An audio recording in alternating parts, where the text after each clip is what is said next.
et messieurs, bande Walandi à Tonton Moon, bande Walandi à Top Max. Bino Bokozoli beaucoup et Roland émission on a Top de télévision.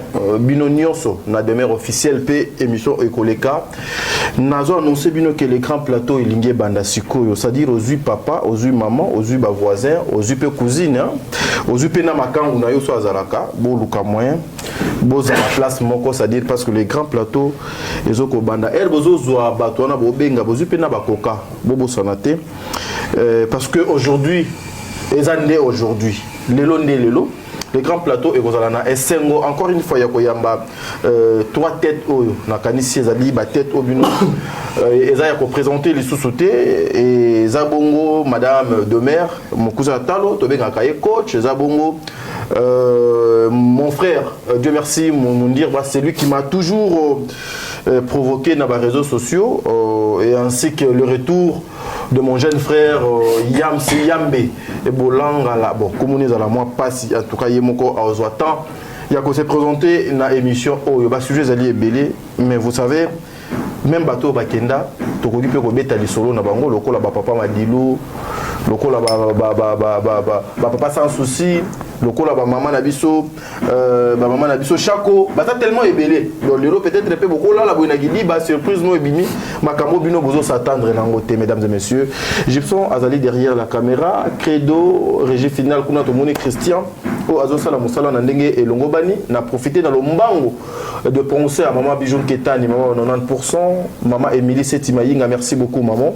Un grand merci à maman Deborah Lubanda, un grand merci à mon amour de sœur Katez, Aurélie Mafouka. Un grand merci à l'impératrice Maman Marie Tabora. Un grand merci pour notre sage conseil Nabino, orientation Nabino.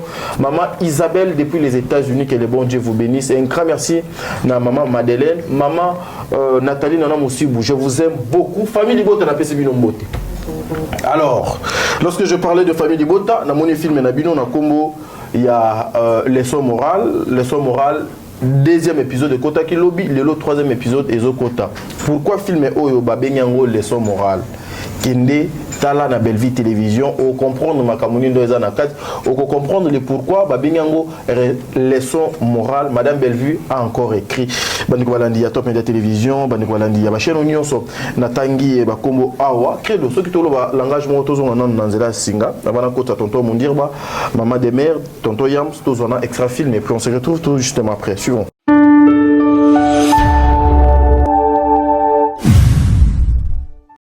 De nos jours, l'hygiène intime est une priorité.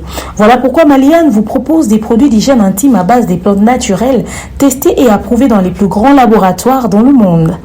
Maliane vous propose des thés de fertilité pour hommes et pour femmes, des thés pour bain à vapeur after accouchement pour soulager les maux de dos, gel intime pour hommes et pour femmes, produits pour les règles douloureuses, fibrome, endométriose, polykystie, myome, resserrement du muscle du vagin, trompe bouchée et j'en passe.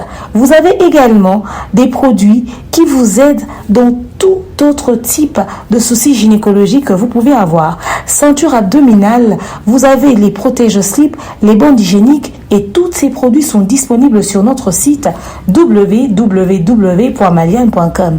Passez vos commandes à travers notre numéro affiché directement à partir de notre site et vous serez livré partout dans le monde. Maliane, pour une hygiène intime parfaite.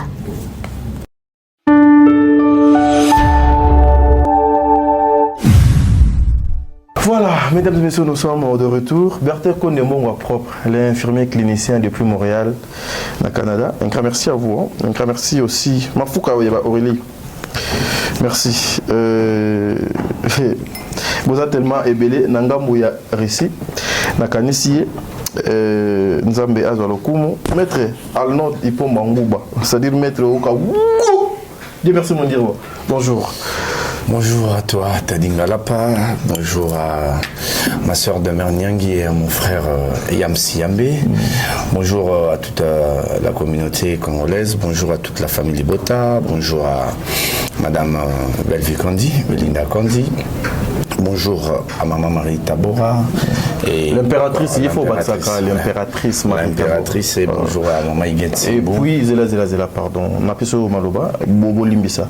1 minute de silence pour la maman Charlie Bozio. Ma Charlie Bozio, ça dit maman Charlie Bozio. Ah, ma Charlie. Des mères, comme ça peut Maloba, pas maman Maliane. Papa Caviar, sponsor sans produit. Donc ça dit beaucoup à goût quoi. Et bonne année. Maintenant, la Noël est à somme. Merci mon ami. Vous t'as pas été mon amour à Noël, les non mais plateau, non ma beza, tout beau à bon. Mais Assali moi pas.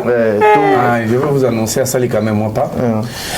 Bon et baké, t'as dit ngala pas Assali quand même moi pas. Kolo bappé les gars mingit. Merci beaucoup. Je te salue. La place aux alliés. Ça va. Je salue aussi maman Charlie. Et voilà, je salue tout le monde qui est sur le plateau, technicien Nabiso, pourquoi pas Lélo, Credo, Najipson Yagaga. Donc voilà. Najipson Yagaga. C'est bon. Yo faut le moment ça là. Voilà, Yamsi Yambe, bonjour.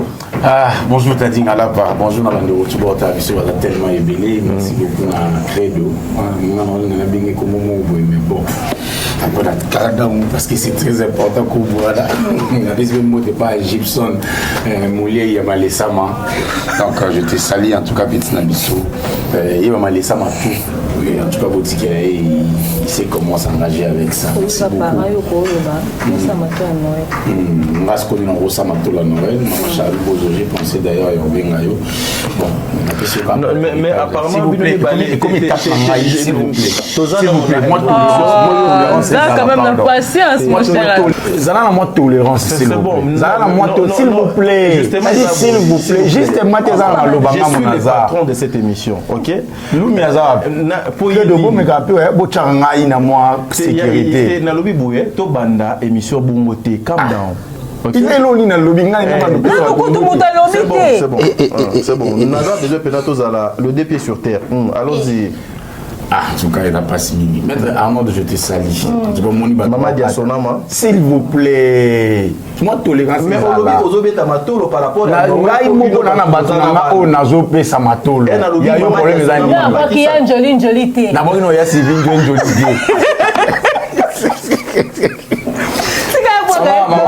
maman, papa Arnaud, pour bon appétit, en tout cas, merci beaucoup. Ça l'a bien. Omega Ngama. Mettre Arnaud à côté de Libango, mais il faut à Libango, à Bango, à Ndengla, Canada. Maman Albertine Diasonama. Merci beaucoup. En tout cas, ça me va droit au cœur. Merci beaucoup à Maman Émilie Setimaïnga, orphelinat Vida, Kinzola 49, route principale à Yakisen Soumigolo, visa, avant Matakuna. Donc, ça a moins de 10 000 ans déjà au foot à Poko Takuna, Yakisen Sou, Neige qui t'a côté Kuna. Merci beaucoup. Maïgota France, la Moni la Mama Chera, moi si, Londres, la Moni la Mama Chera, moi si, Maman Claudine Bokato là, Maman José Loussadisu. Il y a Sylvine, Jolie, Nyango Nango, il y a Losako. Yes. Voilà. Bandala no ya Sylvina Snapango. Il y a Sylvine Jolie Yango Nango il y a Losako. Il y a Bakola Nankaonga. Tikle di maman Malewa je te salue. Maman Lombe Mbote na bino. Ba maman Madrid na lingi bino mingi non ça m'appelle na bino. La France non mona ba maman père France Bazali. En tout cas on appelle si bino Mbote. Maman Charlie Bozo on appelle ça que de Mbote. Nazo on va Belgique. Non mona maman Mitadina. Maman lingi. Je te salue ma Mitadina. Oh tonton na linga yo mingi. Nekete douma na France. Je te salue. Kota ki sasa na yegoto. Je n'ai pas bien la si je te salue ma sœur. Omega nganga mukongo maboko pete. Je te salue. S'il vous plaît, s'il vous plaît, s'il vous plaît, s'il vous plaît. On va pas te bango moza Omega nganga. S'il vous plaît. S'il vous plaît. Au bout d'une boka tu vas banga nga boye. Babinza ba wera kala soto yo keze 1 minute. 50 minutes c'est ma babanga. Omega c'est le boy. Et y'a mon mandelo non ça. Na kitna niwana. Omega nganga mukongo maboko pete je te salue. Docteur Emilia Akram je te salue. Merci beaucoup na bande ko tout balinga biso maître bloc. Na benye mikolo Toyota, maître bloc en tout cas. Vous avez besoin mutu kana ya Toyota et bongezo forme. qui est né dans Sipayote, entre deuxième porte, la première porte, mais ce qu'on sait là, à traiter à Moutoura Kitoko et la Napan, qui est wana mettre bloc Toyota Zawana, à Hollande. En tout cas, merci beaucoup. Moi, c'est mon co-katkata Mibali. Moi, je suis balandi à Grand Plateau, je suis apprécié Rabiso, je soutenu Rabiso, je suis famille Libota Mobimba. Biso a tout ça, nous sommes martelé sur ma méthode de culture. Pendant ce temps, on a besoin aussi que énergie pèse là. Et quand on a besoin d'énergie pèse là, les autres ont soutien là. Alors, tout comme on a souvent un boulot, c'est ça qui bino boulot Mobimba. Tozubino qui n'a qu'à tina biso. Tozubino, ma entreprise n'a pas capture à période où papa voyait un carton à sauce na banda. Ils allaient souter. Alors biso tobi bino bolinga biso mingi c'est que joyeux Noël to nouvelle bo sala yango et aux ala sans problème. Maintenant bo ta plateau bo nani bo tindela na Noël na bonane na nani bo pesa moko. Alors, pourquoi nous va procéder à ta date na plateau awa ezali na bato o ba kotindela na bato miso ba kotindela ya na mutu moko ba tindela moko ya nouvelle pour ya zana na makamba Noël te ah mukolo fête à Noël te azape na bana o ba fêter Noël te ok donc voilà moto na maman Maliane 3w comme maman Maliane mi ko na comprendre ta dina yote la vérité na olingana na retourner quand même après donc maman Maliane a salué nini il a dans le cadre de Noël to nini elle a son contrat 2025. Alors, moi, la maman Patemka, maman Divini Kali, maman Charlie Bozio, maman Charlotte Lumumba, maman Régine Boukolo, maman Etienne Ngoma, maître Arnold, Topesi Mbote, maman sa famille Bota, Bozé Belé, maman Sylvie, Bozé Belé, papa, la famille Bota, papa Bazar. Papa Bazali, papa est responsable, tonton Serge, Bozé Belé, Bolinga, Biso Mingi, bon contrôle pour s'abonner, pour partager. Et puis, famille Bota, de la même manière que tu as un nombre d'abonnés dans Bellevue TV. Ça peut nombre d'abonnés dans la chaîne à Bandeko bazo accompagner biso to matsa nombre ba vu na Bellevue TV na sepeli makasi pour na minute toujours ba dernier épisode de My Brother 100K déjà je pense. Alors saute aussi c'est à atteindre 500K pe na chaîne aux ala bien. Donc bref mbote na bino na babinemi na biso ba détracteur na biso ba élimination na bato ba linga biso mingi. Voilà, mesdames et messieurs, je vous annonce officiellement que le lundi, Togozalana Madame Sarah a Grand Plateau et Gozalana Madame Sarah, c'est-à-dire vos oapena temps. Vos temps parce que tu y a Melabino P Maman Sarah a Gozala parmi Bandeko au vote aux 5 na plateau. C'est-à-dire beaucoup. Il y a Sakanate, Bandeko Balandia, émission Madame des Mères. Déjà, leçon morale disponible. Deuxième épisode de Kota et Lobby, le troisième épisode et Zokota. Rapidement, le deux épisodes que vous avez eu quand même à suivre, s'il faut que moi à vie, Nayo, et que vous allez le lengekan. Leçon morale, rapidement sur YouTube, une très belle histoire, une série incroyable. Boebi maman Bellevue Koutou et Ratarati, on n'a rien à dire. Mais tant que tu as na chaîne Nabiso à leçon, il y a Bellevue TV total épisode Nabiso Libosso à leçon morale. Tout premier épisode déjà na plus de 60 000 63K en un jour. Deuxième épisode Eza na 36K en 20 heures. En tout cas, famille Libota to chuté. Très bien. To chuté, to bakisa, to matisa les sous. Et puis énergie to tchara nota ba film total à ambiance à tournage bongo, total à rapper ba teaser bongo, total à rapper la présentation ba acteur bongo, total à vraiment et au sala bien, n'est-ce pas?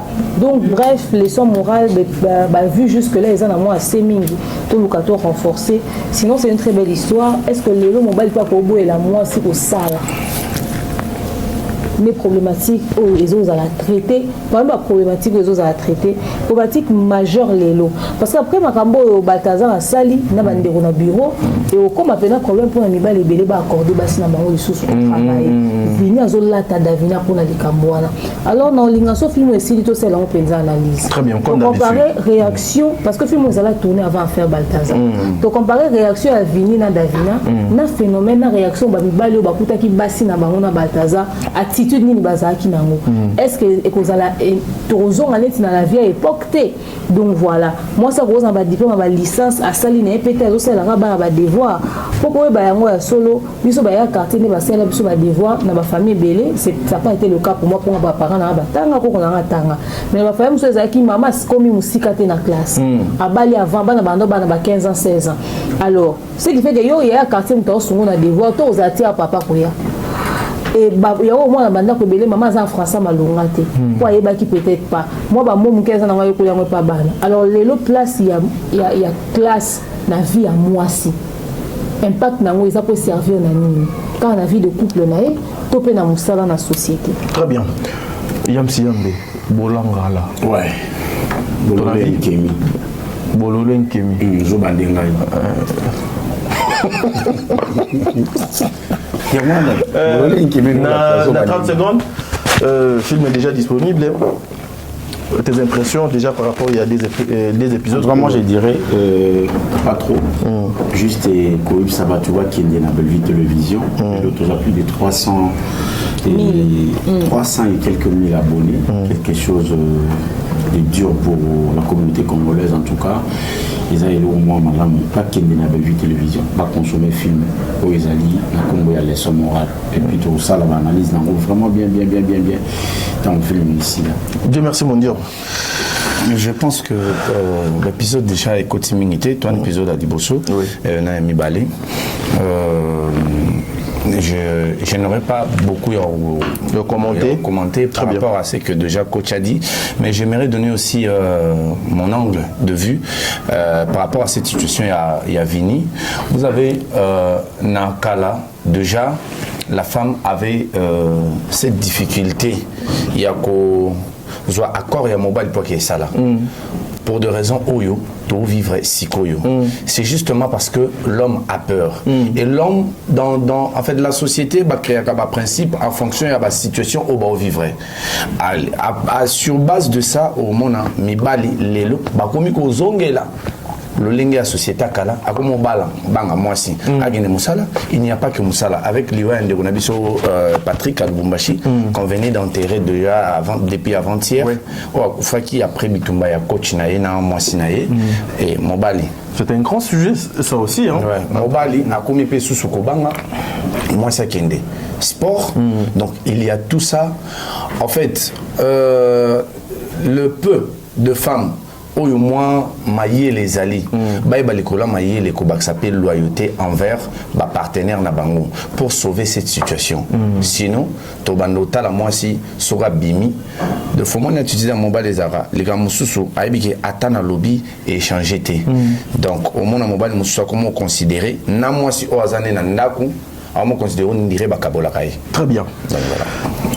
La question nazolingana tuna justement quand na makambo bandeko balobi moi si azali ime moto na makila na mai lokolo benga est-ce que il faut kange kaka na kati ya kazi lokolo mbwa lokolo nyama de peur que so tiki libanda akeko sala bosoto tonton mon dire balobi yango bien la conscience les kinyonso aujourd'hui même on a peur même nous les autres de chercher ya kozwa une femme qui travaille parce que la majorité de personnes même nanzela ya musala na ye azwa musala mususu eleki musala wana nanzela ya sport nanzela ka juste ya moi babilo mo donc c'est comme si le femme bande ko basi misusu balinga kate ba tikele bango moi espace mo boso tikeleka moi espace aibi eza malamu te to changer bizarre les coach ba obsèque il y a papa na biso Pico tika kibiso depuis mekolo utaki oleka cette semaine et là qui enterrement na. Pensez-vous que l'artiste était honoré par rapport à Aaron Naé? En tout cas, par rapport à ce qu'il a donné,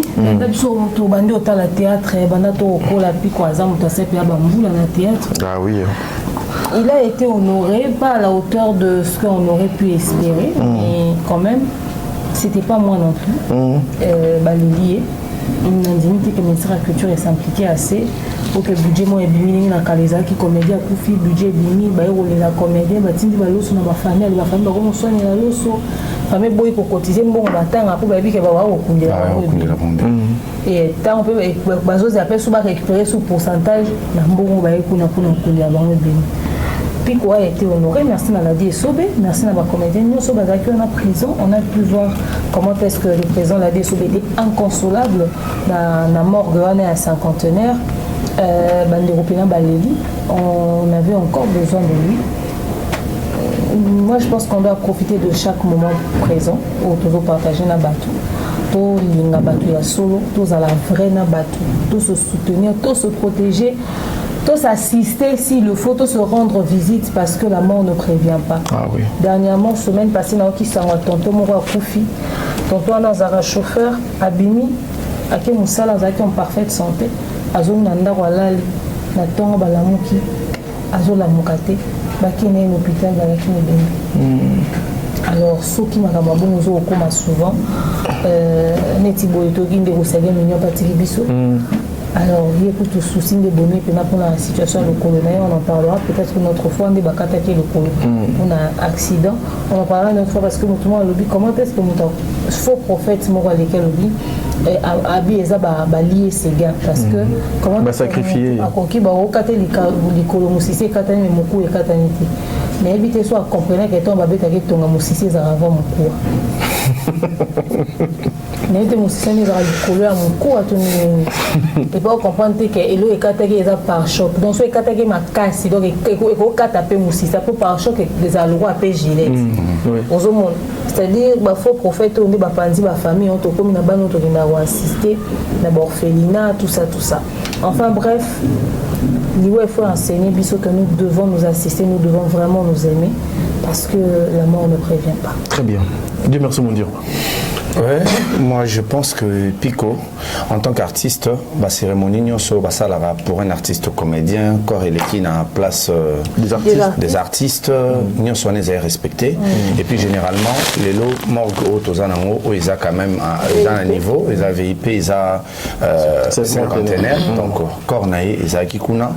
Je pense que peut-être que Tobanos est là, ils ont écho, il fallait sur le plan médiatique, mais surtout pour la cérémonie, en tout cas, Esobe c'est quelqu'un de très influent dans l'association d'artistes comédiens. Très bien. Donc ils ont respecté Banzela en Agnoson. Parlant de Séguin, moi je pense que dans Minitoyo, Bandeko, il faut vraiment attendre un discours tenir, vraiment te compatir Makasina Jibem Piana. Pourquoi je dis ça?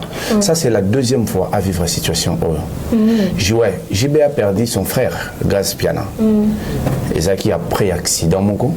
A aussi ça doctorat en médecine à ça l'accident moko a un choc na liboko et ça vers on a beau boulevard Triomphal Sika bakataka liboko il n'a pas pu supporter ces chocs gaspiana kufabongo ba stress et consort. Donc je pense que c'est une deuxième fois à perdre moto na presque même circonstances. Donc c'est naturel. Je pense que tant on a passé à un hôpital, moi je pense que les cas qui sont dans moto par crainte, on a vécu avec Gaspian dans la même situation. Si ça arrivait encore. Donc voilà. Bolangala. Ouais, en tout cas, moi je dirais condoléances dans la famille Touakoufeli. C'est la vie, c'est comme ça. D'ailleurs, moi-même je suis éprouvé, j'avais perdu ma grand-mère. Ah, mais ça, condoléances. La maman de ma grand-mère, la grand-mère de la maman de ma mère. Donc voilà. Sincère condoléances dans la famille. Tout. Moi je crois que Nathalie Kiango, il avait mortuaire, j'avais vu comment c'était organisé la nuit. Et le matin, je crois que ma caméraman a toujours la vidéo de Tali, tout le monde qui est pas grande personne, il y a théâtre Bazakiwana, et puis il s'est impliqué dans le problème, il y a on a vu ce pico, bon. À 6 heures, il y a une voiture. Tout à l'heure, on avait parlé de la voiture, est-ce que pas sur le biseau il y a un souci, mais un souci, il y a une diarrhopéma. Ça n'est tranquille, ça va donc paix à son âme. Et c'est bien mignon, bon, paix à son âme aussi. On peut se réveiller aujourd'hui pour ne pas revenir à la maison pour dormir, se réveiller demain. On a des jours où on a la mouka. L'habitude était. Au soir, on a la mouka. On va ensemble, merci. On va au d'aébé, je vais de l'Ibo, on n'a rien. Donc voilà. Voilà. Mais j'aimerais préciser une chose, je suis en tout cas très proche de la famille Kimbukusu. Ce matin, quand on a eu qui s'envoie, j'ai directement appelé Emmanuel. Donc, la femme dans le quartier, mon corps. Ah, ok. J'ai directement appelé Emmanuel. Il m'a précisé parce que dans comme là qui Étienne, il y a Eti Kimbukusu, il n'était pas en ligne. Nabengi Mobi qui s'est Banzalemba, c'est lui, il s'appelle Emmanuel Kimbukusu. Il m'a dit la famille était très choquée tant que mon aimant. En tout cas, tout ce qui avait bleu raboy. Dakumouda est en bonne santé, Azam même pas dans dispensaire à coin. Donc tout ce qui est il y a un moment où on va commis directement dans le facilement dans les réseaux sociaux où on a habité le même quartier et j'ai trouvé chez l'un de ses frères que c'était faux et j'ai pris la capture, j'ai mis sur mes réseaux sociaux. Très bien. La bande est bonne, c'est gain. Ah oui. Hein. C'est gars Koufi. C'est toujours comme ça. C'est il faut arrêter ça. Il faut que les gens arrêtent tout ce qui est bateau. Ça perdre bateau. Tout ça, on a besoin dans la société. C'est une connerie. Aux hommes, on a que tout ça sous la moralité au fait. Nayoka ba trop bête à l'isolo, il y a ces gars, il y a ça, accident et tout. Oui, que nous avons de manière très détaillée à m'amener l'équipe. Mais j'ai pas eu le temps de vendre sur un plateau pour nous bête à l'isolo parce que j'estimais que les l'isolo est difficile. Peut-être qu'il y a des réalités aux familles, nous avons JB à gérer à niveau. Mais au moins, facilement, on se rendre compte que c'est un dossier sensible. Donc, les camarades et surtout que yo soko lingo pese lengo baxi mungu ya réseaux sociaux pour batu bayo ka somo batala surtout na batako petiaka. Et je crois que famille belé. Osomona. Alors batu ba na limite. Na moni page moko économique JB Asundola qui s'est abandonné tala. Jiba bandi na Séguin banda li kambo accident bandi na clinique Diamant. JB a suivi le traitement de Séguin de très près. J'ai va dépenser mbongo. L'histoire Séguin balinga bakata yango pour votre transformation dans la clinique Diamant. Parce que bango dernier ba monaki. Nenge morage bande koleka. Nenga za muta munene pour na sucre balobaki oyo ka oyo. Il faut que tout ça là nini pour kata le. Eux ils se sont dit que non ba mais basengi kutu ba changer hôpital parce que clinique Diamant mbongo leka gebeli. Après tout, l'hôpital, tout rapto, mais à l'étranger carrément. Mais même temps, on va commis à Inde. Même à l'étranger, ils ont dit non. Il faut qu'on va casser le poids à bien. Même si on commis il faut beaucoup de courage. Et bien ça, mon sous soit banane quand on tombe la vacate l'école. L'école est qui outil de travail. C'est que l'école n'est l'école vacate n'est l'école a d'être la batterie. C'est sa vie. Donc c'est-à-dire pour ça là naïe, ils ont des ngai na mito na komi baba. Vous avez une idée de comment est-ce que je vais vivre avec ça? Pour toi, on va pas dire ça, mon outil de travail sur ma louba. Alors, on doit comprendre réellement. Ce que nous avons réalisé en côté, c'est que nous avons un immeuble ici avant la quantité. Et où aussi là récemment? Il y a un moment où on tient à biso. Il y a bisoté. C'est papa qui me disait ça. Ah oui, ah oui. Nous sommes tous des vanité. Et ça, il y a un mokili éthique. Alors, tout le temps, passe la famille, passe la JB Piana, passe la bâtiment. Et puis, quelqu'un comme Ségué, on a dit que ça veut dire que Ségué, c'est on a battu. Alors, rien que pour ce qu'il a été, tout au mémoire. Très bien. Rubrique Nabiso et Bandia ou à comédie au Bébo. Bozwa maboko bo fungola na kotobe na téléphone wa ça dit boka ça dit boka quoi ma comédien rubrique na biso to fungola moi lelo en tout cas excusez-moi je vais inviter monsieur Caleb l'artiste Caleb Caleb Toukebana. Mon président désolé vous êtes voulu aujourd'hui nous avons pensé à vous. Tu es belé partout, mais pourquoi il y a à intervenir Awa? Elle s'appelle Madame Metampinga. Mpinga Love. Mpinga Love. Metadi. Tata Moussabana, je vous salue. Le Lopetoko, Tozoko, t'as vraiment de panayo. Papa Serge, le pasteur patron, en tout cas, vous ne serez pas épargné. par rapport à l'émission Lelo et maman Marie-Hélène. Bazali ba 4 artistes ya mboka Congo. Oyo l'écran plateau a sélectionné les lots kota na critique na bango. Yango na lobaki président Caleb Toukebana, maman Metampinga, papa Serge le pasteur patron, maman Marie-Hélène en tout cas. Aujourd'hui tokota na musala na bino, tokota na banda kuna bino sans invitation. Acceptez-nous comme ça et nous avons bien dit, na précisé en bien. Tokota na critique ya musala na bango sur le plan professionnel, nous voulons parler ya ba papa na biso mi balé ba papa na biso mi balé oyo na ba maman na biso mi balé oyo. Alors vous devez accepter, vous devez supporter et vous devez comprendre que na musala na biso des fois ça demande Bajar Yamakambo faut ezala côte de mer. Nakanisi oyebi le président Caleb Toukebana. Très bien. S'il faut qu'on décrire na 2 minutes. En quelques minutes, je dirais que c'est un bon formateur. Il a formé quand même beaucoup de talents. Après, il a donné de la production à théâtre en Bourg à la Bichon. Il a vraiment ramené le goût du beau, il fallait qu'on se le dise, parce que quand c'était le groupe Sinar qui passait, on voyait les grandes maisons, les belles voitures, le luxe. Il a vraiment donné le goût. Aujourd'hui, la chaîne est belle. Ceux qui les prenez sur la beauté, la qualité. Parce que pas Caleb, Nana Benz, c'est les Benz qui étaient là. Jeep, j'étais dans le président. Et à Zapena, le modèle où il confort Yamakasi. Très bien. Il a beaucoup investi. En 2 mots, c'est ce que je dis. Voilà, Yamsi Yambe, ouais. Le président Caleb, il a quelques minutes. Ouais, le président Caleb pour moi, Aza icône. Caleb pour moi, Azali exemple. Caleb pour moi, Aza légende. En tout cas, il permet moi, il y a beaucoup de niveau parce que Azan a tout en a tout en fait. Ou tout et c'est un temps dans le théâtre il faut Azan a créé un mot à tiki un mot. Les lois peut-être dans le théâtre, les bandes business, il a ramené quand même beaucoup de choses. Moi je dirais pas quelque chose mais beaucoup de choses dans le théâtre. Où ils allaient avant, mais ils allaient qui moi assez il y a yéna misusu à jupe où ils allaient qui a rajouté quelque chose. Très bien. Voilà. Dieu merci mon Dirba. Si je dois commander la Oyo, déjà coach Nayam Sbalobité, je pense que Caleb a initié aussi les belles femmes dans le théâtre. Donc, oui. Peut-être que les lots va se procurer nango, dans le lingue na bango, Oyo kakuna ba bonbon na ba biscuit, excusez-moi, mais vraiment muto a initié pe basi à Bilongi Kitoko et en dehors de ça, moi si fois moi sur basi au ça théâtre baroza ka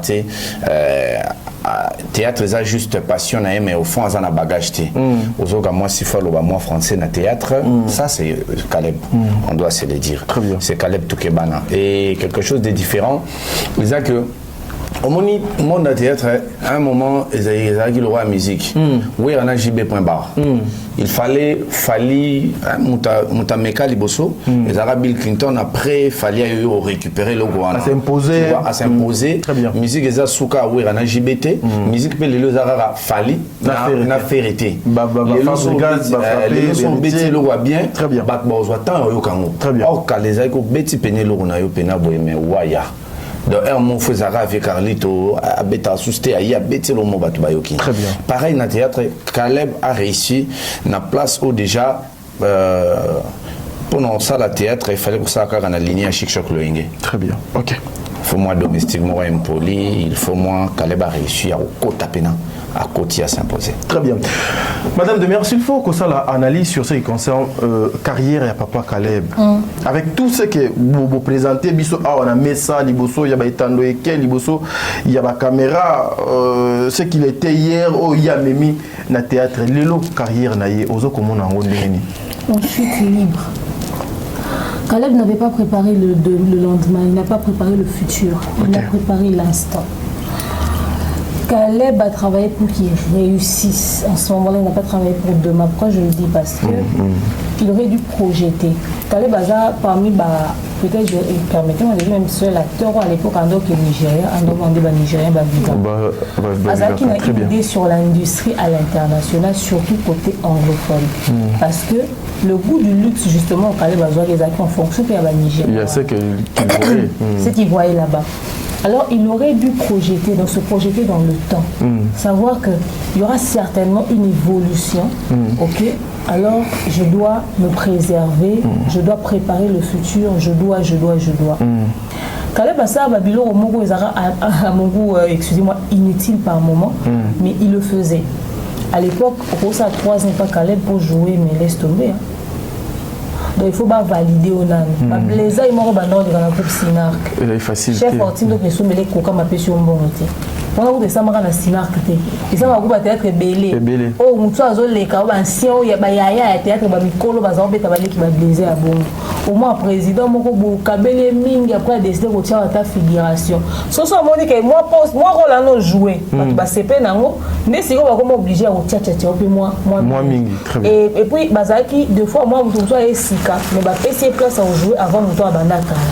Peut-être parce qu'on s'est présenté à une belle femme. Attends, je vais non pénal ma case c'était belle femme. Autant nous là et tout ça, ça va donner à la caméra. Alors bah privilégier wana. Très bien. Parce que Caleb a notre côté acteur né bah jeune et prière. Parce que ça bah prière. Parce que ça bah cœur d'âme. Moi j'étais choquée. Ouais, c'est que nayoka ngopé. Nayoka ya moi on a bandé rebelle bah les cas pas national. Je me disais mais c'est pas une église. Il a l'intention de faire quoi? Caleb nous a ramené sur un délire, comment on va dire, mais je ne sais pas où est-ce que c'est passé. C'est ça. Aïmba, artiste et acteur, comédien et tout ça. Il y avait beaucoup de points quand même qui étaient assez inutiles. Il n'était pas concentré sur l'essentiel. Après,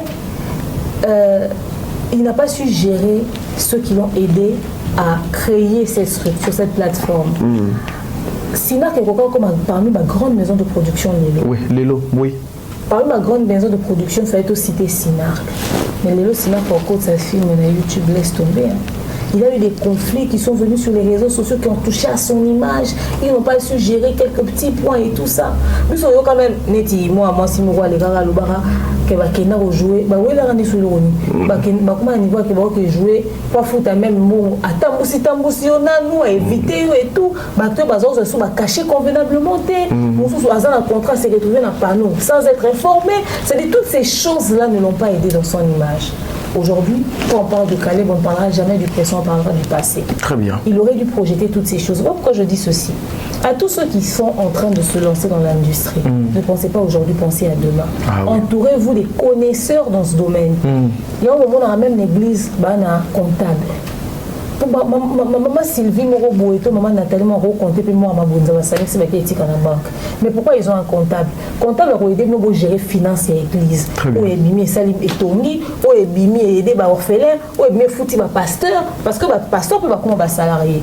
Pour mon écoute, ou écueillir la tante à dim, ou salim ils ont permettre que pasteur azala à mon clair.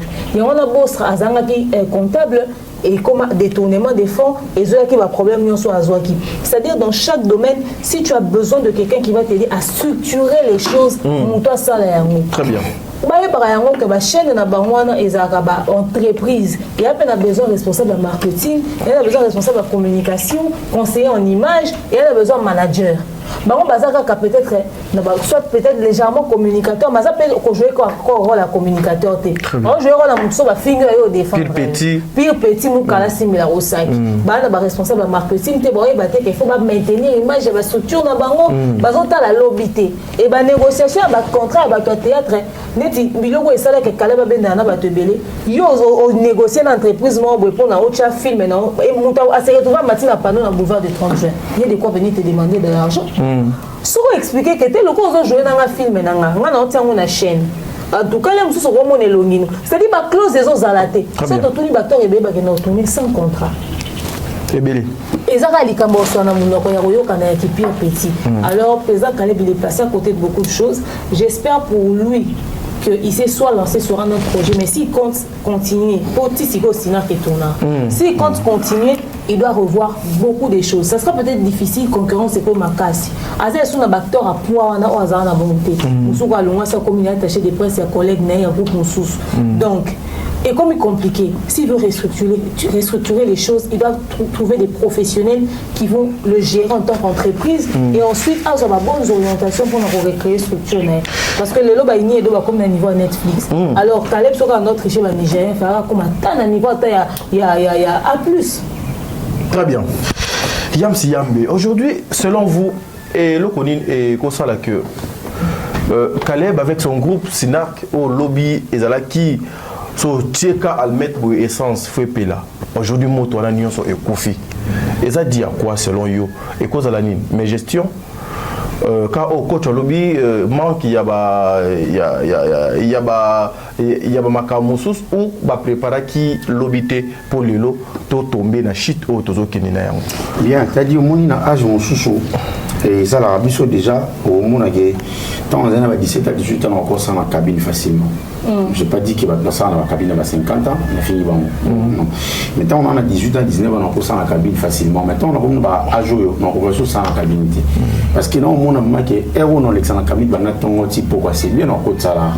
Mais je suis dans on ça la makambo yo ezanga pe moi responsable et ils allaient sous bien ma casse pas moi cabine. Très bien le bani. Au moni âge nyonso il faut amener la biso mwelo na motu. C'est-à-dire tant on a 50 ans 60 ans on a 28 ans 60 ans on ça là on les souffle déjà si quoi sogi na botaki na bala déjà pour préparer relève. Très bien. Et ben non peut-être na botaki parce que rapidement on va papa musu bazara a joué des comptes finales a joué na 7 mois tili bonba yo tanga na Russie to ba yo continuer classe des États-Unis to na Canada pourquoi parce qu'atali ngada awa déjà na préparer des retraites. Président Caleb, excusez-moi, en tout cas, à 8 ans, il a préparé la retraite. Parce que tant on a vu, Caleb a ramené beaucoup de choses. Est-ce que là, on doit continuer? Est-ce que Aza na retraite? Artistiquement, moi je dirais comme ça. Ah, ok. Alors, moi je dirais Aza déjà na retraite. Il a anticipé quoi? La retraite, il a déjà anticipé. Oui, oui. Théâtre est comme un bon chic, bon genre, c'est-à-dire l'élégantité dans le théâtre. C'est-à-dire, au monde, il y a un fond sonore, comment il s'appelle? Groupe évangéliste. Il y a un fond sonore, il y a un théâtre, il y a un bleu, il y a un sakito. Quand il y a à mettre un mot en valeur.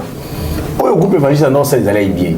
Mais ils allaient dans bien ils m'abêter. Groupe évangéliste ça y nango. Mais Caleb il y a juga blogo ezaki à mettre en valeur. Bon je n'ai parlé mon robot il y a Jomo va déjà quelque part au monde va tinda va des chambres salon.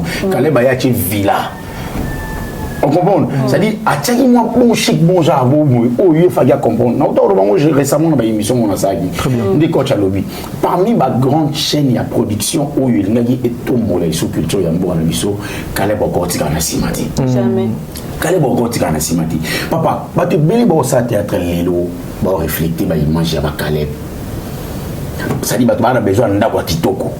Bato bana besoin Caleb a pas parmi bateau ba il besoin film en Nigeria awa et puis azapé parmi bateau ba kota DSLR na théâtre toi non c'est là ba HDV ba A8 ba caméra ba casser des archives pour dire acteur qui kana qui pas producteur pour moi théâtre 8 épisodes mais ta ba casser des bébés pour comédien qui kana qui a joué mo a botter le producteur pas parce que moi ko kati a passer les cassettes moko boye ba dit a passer les tournage à 40 jours. Donc, Caleb a ramené à Malam mon théâtre. Or, Lélo, théâtre fait signe merci. Le théâtre est correct aussi, merci de plus. Si il n'y a pas à scène, il y a théâtre. Caleb de l'Oazawapi, on se le dit entre nous. On est autant à combat vivre, il vient à ce qu'on wapi. Attends, nous on dit un bon casting. Vers Azawapi. Vers Azawapi. Si on a dit vers Azawapi, soit dans la poto, soit dans la palais. Azo les canaux de télévision. C'est vieux Yemoro, abonné au tika génération, ils ont place sans le savoir. Oui, il va filmer Belé, pas venir biso Caleb, Sinark télévision. Viens me t'accompagner monter. Tant qu'il y a commaté, à chaque banani oyuye, à Hollande, ça va lignée à Sinark yangoyo, beaucoup mayango, à Hollande la bango à la loupe. Nulle part. Mais tout le monde, Madame Belvis, soit on va filmer, soit orienté, on va travailler. Au monde, on va filmer. À on dicter, mais Azana Bango sur place. C'est-à-dire, on peut savoir orientation. Il y a lobbying en Rosati. Déjà, papa, 6 ans, elle a plus de 2000 et quelques vidéos dans la chaîne. C'est-à-dire, après un moment, elle va se fatiguer. Il y a moins de préparer relève Oyo, après un moment, au monde, on a 10 films écoutés dans la belle télévision. Bon, tirer attention, tout le monde il y a Madame Belvité, il y a Siana, il y a Sylvie Esseka, il y a Maria. Voilà. Mais le président Caleb a préparé qui relève Nassinark a fait. Il n'a pas préparé relève Nassinark. Il s'en a dit qu'on va mettre Louis Azan Moutolanga, Vienanga Julie Sali, a commis combien de films autres qui ont été bêtis. Junior coordonnateur, peut-être à comment on va filmer. Mais est-ce que tout le monde a fait une émission?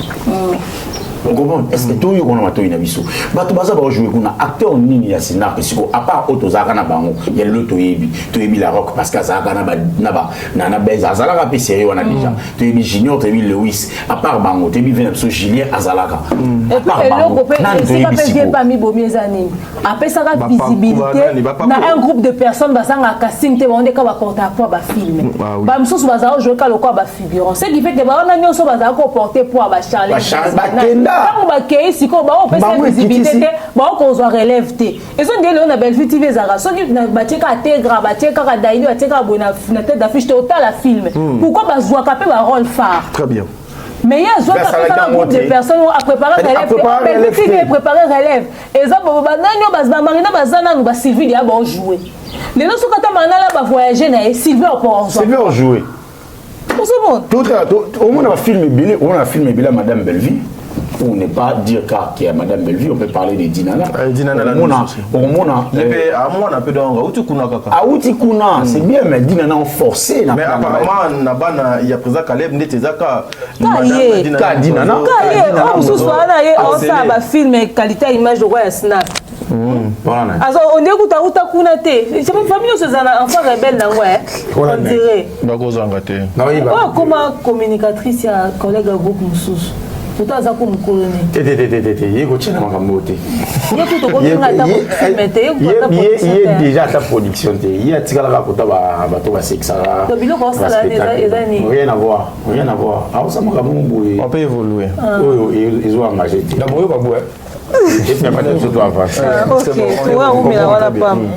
Donc, Dinana a parmi les défendre le président Caleb. Il y a une union sur peut-être que ça la promotion Madame Dinana, le actrice congolaise. Mais bande konaï ba outine na Sina, il faut pas jouer relève on comprend que au défendre Moussissa Sina. Très bien. Même président Caleb, il faut soutenir Dinana. Donc président Caleb on ça l'émission de l'obik bana na ngaba tiki na minute okasi. Muto ça te sili. To bo c'est président l'émission ba tiki. Molongo. Molongo. Donc le président Caleb waka na mwana Moko Dinana oh donc ça censé Maman Sanka. Maman Sanka. Yo pe ogefa na gana poto biso wa Sanka to fetete. Abi ozana no ba fete style po ba to ba bota te ba osengi mbona. Mais depuis to bandi yo kaka. Non, depuis c'est pas. Papa tu l'as dit ma question pour les gars pardon. Merci mon dire Bab. Selon vous le président Caleb aujourd'hui c'est un regret. Il y a koleka na beta ponion so bouti kotombola pour asuka place au Tosuki. Bon, je pense que nous avons coach Alobi, nous avons Salobi. Après, nous avons ici parce qu'ils ont dit ma cambridele. Et on a mis ça là où on a ajouté beaucoup ça susté. Ah oui, ah oui. Et zappé na magambo où surtout banda qui kosa la yango avant et comme on a ajouté tu sauras plus donner la même énergie. C'est-à-dire président Caleb s'est concentré autour de lui-même parce que dans mon moment il était capable de gérer ma camoana. C'est moi la star, c'est moi le patron. Groupe Sinark et bandi dans l'église. Dans l'église mon avenue Elila dans Lemba. Et pas un pasteur comme on est là. Oh Elila, côté Nabiso non? Ouais, Elila. OK. Groupe Sinark et bandi wana. Pasteur Gervais. Voilà. Aza parmi vraiment pilier à groupe Sinark. Au fond groupe Sinark et Zalaki groupe on dirait groupe il y a église Moroboy. Tu vois, groupe théâtral il y a église. Baptême au Bawande ko exploité et Zalaki kaka logo là il y a église. Très bien. Mais à un moment la déception du public est qui au coma quand et au coma tant on bat comme au la pasteur de la foi. Na groupe naé groupe de la foi sur Antenne A. Bah, comme au salle, moi, différence, on a Awa peneza purement chrétien, on dirait ça pena sous chrétienté. Ah, Zandeti. Mais Koto peneza purement chrétien. Et perdait par repère. Or, le grand public, quoi, Zaki Nabango, et ça, Batoyo, Balingaki, groupe Synarque et garde fort maintenant. Très bien. Il y a chrétienté. Tu vois? Et comment qu'on perd déjà public ciblé naïe dès le départ? Il y a ça aussi. Et vu qu'il avait tout concentré sur lui et que dans un moment on a abandonné peut quoi assumer parce qu'on doit se le dire, il a pu marquer son époque. Son époque, oui. Il a pu ajouter beaucoup dans le cinéma congolais. Mais si après un moment, tant on commence capable d'assumer ma fonction sauter, banani boyo sala yango après yo. Parce que le premier comédien à avoir une chaîne de télévision, c'est le président Caleb. Il a une chaîne. Ils ont YouTube, ils ont une chaîne canal sur une chaîne en clair, disons. Sur Star, chaîne en clair. Oui. Sur Star Time. Mais vu que tant qu'on a changé de niveau, ils ont la pratique qu'il faut changer. Très bien. Il faut nous après dans moteur se charger dans la communication il faut nous dans comptable des coach à lobby, il faut nous dans moteur gérer image. Il y a groupe, il faut nous Très bien. Mais bah bilo wana nyonso en tout cas à centra qui autour de lui. Et ça qui a comme essoufflé. Parce que tant on a dans moi moko on est capable de faire avant l'abîme, on a soin à moi. Mais tant qu'on a 10, à un moment, on a besoin de tout secondaire. Très bien. Domestique, tout cousin, tout petite soeur, mon frère, nandaku. Parce que yo mo ko ça dans mon c'est très bien. Plus président Caleb Abandon Mata, azokoma na investissement belé parce qu'avant il faut se le dire, on a diffusé sur RTGA. Après, avec RTGA, on a diffusé la deuxième chaîne, et chaîne Mogoya. Comme déjà na charge, il faut payer sa vidéo na ba chaîne Mibale. Ba charge est mati, mais nous sommes centrés autour de toi. Très bien. Au long moment, avec sa chaîne YouTube, et ben qui bien, et sa responsabilité sur ce mati. Au gérer au Moko. À long moment, avec Bakisa, truc chaîne et télévision. Très bien. Azo gérer Moko. Dire que à préparer qui relève moi je pense que peut-être que Torukio Loba Mabe, mais relève à préparer qui peut-être que Bazagi na hauteur yaye mon côté. Parce que si Bazagi na hauteur yaye, Balingé va remonter Makambo Belé. Est-ce que le chef Belé ose appeler sur responsabilité, mais on peut s'en monter dans la responsabilité. Ils ont à foutre le minerva, mais pose la classe. Donc, dans mon quoi, Mathieu, on a ma condition justement pour payer sa forme et le Très bien. Bon, coach, Oebi, naina beta, moi de ma solo quoi, oyo peut-être naebi. Tango, Ngai, Nasombi, DSLR, c'était en 2000. Ouais, c'était sur un contrat, j'étais sur un contrat à production Moboué. On fallait réunir Batebele. Parmi Bilo Kouana, parmi les conditions, on a signé Basombelanga appareil. Tango yi, président Caleb Atinda, en fait, tant que garçon Moboué, à l'époque, bon, lui, DSLR $150, $200 la journée. Garçon Moboué, Azana, caméra DSLR. Atindi basomba DSLR, mais peut-être les techniciens au faux basel on va qui prêter. Et ça pareil. Tant qu'on a une chaîne à télévision, il a vu qu'il y avait une chaîne PSTV qui a été créée quand à Star Time où il y avait contenu qu'à théâtre. Après Star Time a eu ses contrats mais est-ce qu'il y a déjà assez préparé, assez outillé qui de façon que quand j'ai une chaîne de télévision, est-ce qu'elle aura quoi assumer ma responsabilité pour gérer ma programme dans Très bien. Il y a aussi ça. Pourquoi? Parce que la chaîne on a PSTV, théâtre phare, les Arabes, président Caleb, groupe Ayams, na groupe il y a LBG. Il y a un groupe Jorvi après. Donc, 4 groupes, on a des à théâtre phare. Mais groupe Bandor Pesé, les Bayam, c'est ça qui est groupe il y a président Caleb. Très bien. À mon cop, c'est bien. Les opportunités, c'est bon. Et écoute ça là, c'est bon. Mais est-ce que il y avait une équipe. Est-ce qu'il y a été que ça charge ou qu'on pesait Nicolas la responsabilité déjà? Oui. Il y a ça aussi. Très bien. Voilà, merci beaucoup, Madame de Maire. Dieu merci, mon dire, tonton Yams. Tout le débat à Awa. Selon vous, aujourd'hui, après avoir oignon sur Bino Bolobi, peut-être le président Kalev pouvait tomber sur cette vidéo. Qu'est-ce que vous pouvez proposer dans la grande maison? Il y a production, il y a Sinarc télévision, Oyo. Et puis si tu as goût, il y a aussi la paix théâtre et le cola les canissi. Oh, et qui aurait monté encore une fois machine wana na vitesse ya malam. Na tiki débat et appelé. Je crois que moi j'avais dit ça, après ça qui est position, je l'ai dit, que le président Caleb, s'il veut faire autre chose, ok, d'accord, mais s'il compte continuer dans le domaine de la production, il doit restructurer l'équipe. Il doit restructurer tout en fonction et justement évolution à Maramdengé. Parce que tu ne peux pas voir 100 000 abonnés sur ta chaîne et puis tant au côté de la vidéo, ça va 300, 500 vues en un jour, bon ça va 5, 2K, donc c'est anormal. Parce que en fait, YouTube a suggéré, a recommandé la chaîne, mais autres a suivi. Son chaîne est très active. Au fait, Rose a au moins un nombre d'abonnés, moi dans les oubliettes. Pour abonner, ceux qui des chaînes, détourner l'attention sans problème. Très bien. Voilà. Le temps est quantième. Le 20. Le 20. Le 20 déjà. Il y a 7 jours passés, chaîne Sinarc, il est sur YouTube, et Kokisa, 10 ans. Donc, 10 ans. Ouais. Je pense que le président Caleb, ce n'est pas quelqu'un qui va commencer à zéro. Il a pu gagner au minimum il a sur le plan professionnel, il a une chaîne de télévision, il a une chaîne sur YouTube. Très bien. Coach Alobi a restructuré.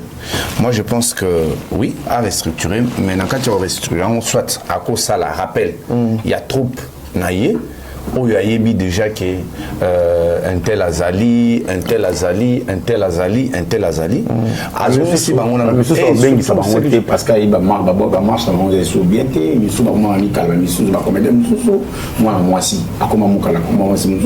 déjà c'était moi mon bal monsieur à Caleb à poto à comment mon Caleb il y a comédien monsieur Caleb à c'était pour Caleb à raconter bleu dans ça là il faut se rendre compte.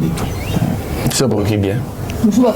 Ils analysent normal parce que ils ont logique.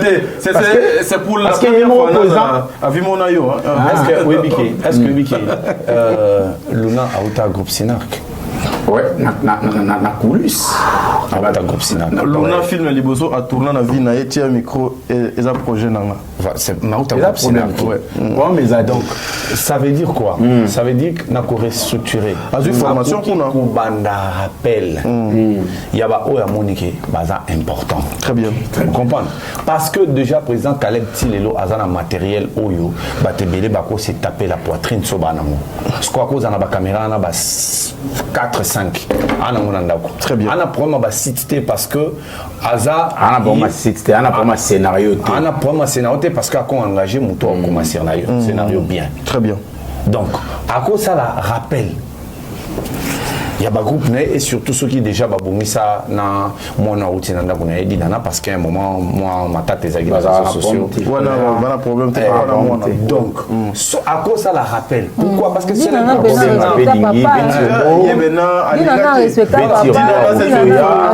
Dinana c'est une fille madame Dinana Azongi Azali papa Dingizoyo Tirbo Azali Freddy Pereira l'équipe technique avec la mission au salon on a toujours entendu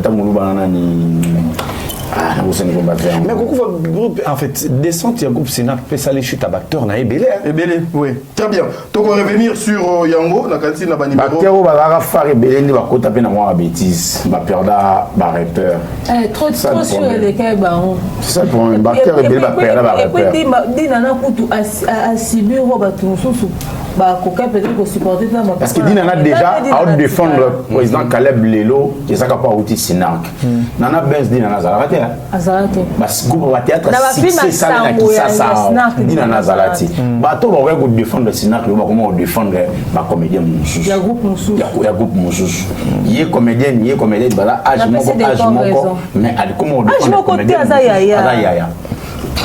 Mais quand même... Mais n'a pas essayé d'accord raison. Pour chiter, président Caleb Auto côté film Moro Mokili Makambo et Koti Lelo. Voilà. Bageta là. Voilà. Maman Sanka, merci. Voilà. Mesdames et messieurs, tous les cas par Madame Meta, Nakansi, Dieu merci, mon dire cette fois-ci, non banda et panayo, tous allez un peu moins trop pas bref mais au moins tous les gens pena moi le lengue mon bouy ya koyano là Madame Meta Mpinga oyo asali succès et belé na théâtre mais aujourd'hui apparemment justement après départ il y a maman Meta na poto après son mariage après kozala maman ba na ndeti et longoli moi et lo mon par rapport à la carrière il y a Madame Meta Mpinga. Bon, et le loko, oui, je pense que les lots, on doit se le dire, ma priorité n'a changé. Priorité n'a je pense que les lots, avoir Narota la Mrambo Zoleka, priorité n'est pas sous théâtre. Priorité n'est c'est plus peut-être son foyer, sa vie privée, parce que Meta Bandi Théâtre, Meta Pinga Bandi Théâtre, trop jeune. Trop jeune, oui. Il a beaucoup donné. Oui. Cette réalité, ça existe. So talibien, acteur au Babandara, Penza Kotourné Banamikié. À un moment au monde so landeli au monde à non Schwarzenegger au monde à bandara pena trop jeune te acteur bandara bana mikie so tali même Kevin hein? Comment il s'appelle encore oh ya maman j'ai raté l'avion. Très bien. À un moment après le succès à Salima Ramnion soit gros là parce que succès peut peut-être plus de 10-15 ans et tika la ka se maintenir kaku il a fallu pour pesaka montrer rare. Après 10 ans, Azar se maintenir, Mazara a succès, très bien. À un moment, il commence à déjà succès, au tika juste Azar se maintenir. Mais je pense qu'à ça, la sketch avec Leader Amissi, pas mal et puis Batubaleka Batala Nabango. Lelo, on doit se le dire, il est toujours dans la corporation, il est très peu visible parce que moi je me dis. Au regard de choses, ma priorité n'a changé. Théâtre, Benza, les sous priorité n'a été. Parce que j'ai eu l'occasion en fait, de diriger parmi les derniers projets à la Comédie Bélé. Une fois déjà, j'ai vraiment tout tourné. Tant aussi ça, Zigouara, long tournage à aucun aéroport, pas qu'il y ait poteau. Ça peut pratiquement tout tourner. Mais tu as aussi ça, à part les lots. Parce que demain je voyage. Tournage banda lelo na tango 4h du matin à lobby.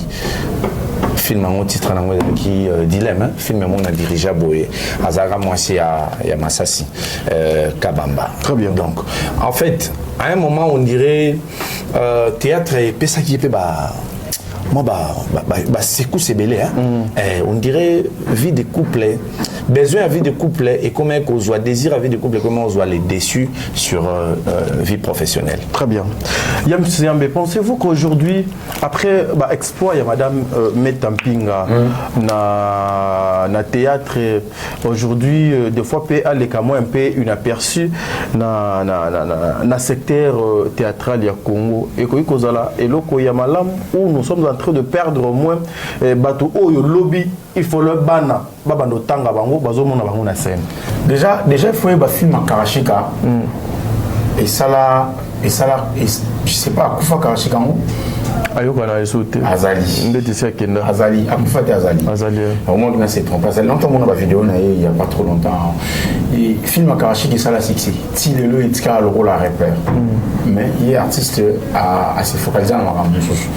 Moi je dirais pas que Metaza forcément obligé à rejoindre la théâtre à la carte en scène artistique. On dit le vélo moromoni et vie il y a auto na vie n'a pas ça ça les années moroti et le grand rose en moi ça n'a pas l'air femme de ménage peut-être na faudrait $100 ça $50 pour $50 pour na ba tâche à aménager mais nana occuper peut-être métabana déjà je crois pas que Arjong et la théâtre complètement les taux zélés et ça sont bon côté parce qu'il y a comme des gens à la tâche il faut remplir il faut comme les obligations comme les devoirs il faut aller de la bana il faut aller de la paire à Damaki il faut aller de la Maramba Palais donc déjà il vous allez moins difficile et surtout que place à ça on a et ils ont des mon habitude awa non rosa mon cassé n'a pas aïda madame donc on a sauvé na mon cassé à la fin il faut le libérer pour il faut ça mais tu as tourné un film le roi dilemme déjà mais tu as tourné un film Belé un film moi surtout moi beta et tikala lelo bato bakana ngona image na mutu nana ba film meta ebele la mutu oyo même meta azali suna sente à chaque fois na bando raisonner ba film wana na bando raisonner moi meta a jouer film moi sur moi ça Luka na Simba et ça là sous succès ma casse na bossel comme ba film. Bref, c'est une bonne actrice. Mais ça rappelle-moi tout au théâtre.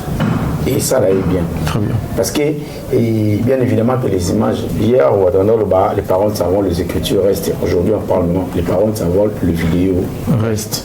Donc, ça sera mieux qu'Atiga sous la vidéo. Ou Atiga peut dans mon qui était, mais à continuer à la vidéo et qu'on servir bananaï, le but de l'Obiokuna. Ça, on m'a besoin de ça. Très bien. Maman Demer, Kotinda Mbongo na facilité et commune Lissanoé grâce à TapTapSend. Et oui, ma communauté, vous êtes en Europe, au Canada, aux États-Unis et vous souhaiterez envoyer de l'argent vers la République démocratique du Congo ou le Congo-Brazzaville, c'est très simple. Téléchargez l'application TapTapSend, demandez le numéro de téléphone de la personne à qui vous voulez envoyer de l'argent et rassurez-vous que cette personne a Orange Money, M-Pesa, Airtel Money ou MTN Money. Prenez l'identité de la personne qui est enregistrée, notez-le correctement et surtout, mettez le numéro de compte associé à votre carte. Mettez par la suite le montant que vous souhaiterez transférer à cette personne. Retenez ceci, dans un système, il y a code promo. Ce qui est code promo demeure. DEMEURE. Tanguyo okosala envoi ya Kotinda Mbongo okofuta kaka. 0 frais de transfert.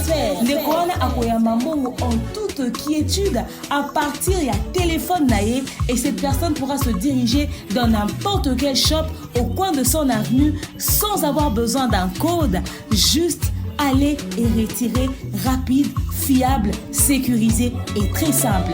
Tout cela grâce à TapTapSend. Avec TapTapSend, pas de problème de connexion, pas de retard. Une fois au Tindi et commis, tu tapes et tu sends. Code promo demeure. Recommandez-le à tous vos proches. TapTapSend. Ah, l'équipe en tout quoi. Pour la makamoto, Yams na mondir babalobité. Selon vous, la génération, il y a maman Meta. Nani a sala succès koleka maman Meta. Pelilo succès ngodo ezaka. Meta pinga. Regarde nga makasi ezalaka actrice wana. Parce que belé lelo bazoko sabato. Que bazana succès banda kala.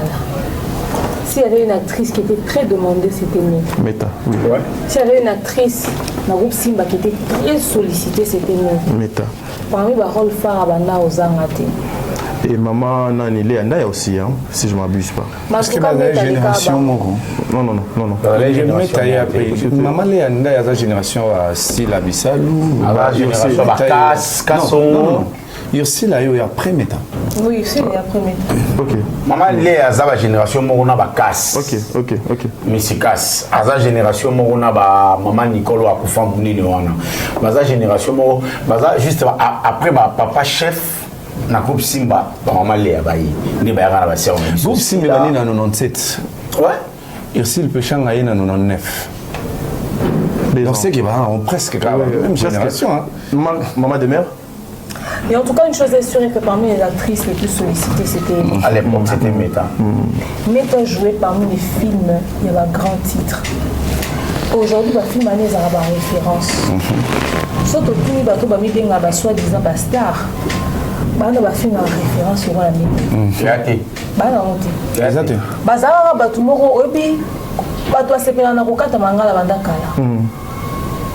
Neti mama kalunga badando cette année ngando kata mangala papa vidéo etc. C'est-à-dire c'est pas parce que cette année on kata mangala que ça veut dire que zaki vraiment genre na succès sur ndengeni. La preuve quand na kalawana ba joie na banzonzi nyo sotuté mais Meta zaki parmi les plus sollicités pe na nzonzi. Aujourd'hui, mais à Zoa recule parce que Poto a voyagé, tout ça. Alors, ceux qui mettent à Zarati Lelo, je suis sûr que Bélé Bangeba le bandé va le battre. Mais Tazaki parmi bateaux va transmettre les sur les réelles émotions. Il y a un moment où on et Zala un bateau va transmettre les réelles émotions. Moi, tout sous banda jouer la carrière naïe. Banda chaîne ya ba papa na biso Air Zahir.